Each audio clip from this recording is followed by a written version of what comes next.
Today I'm going to show you guys how to make Nashville style hot chicken the simple way, and it is so easy to do.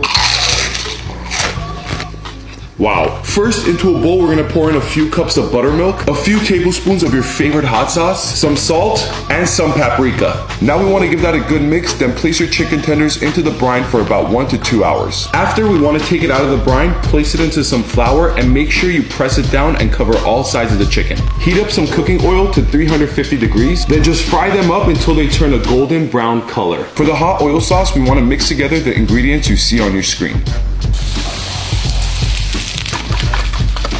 Then just drench your chicken tenders into the hot oil sauce.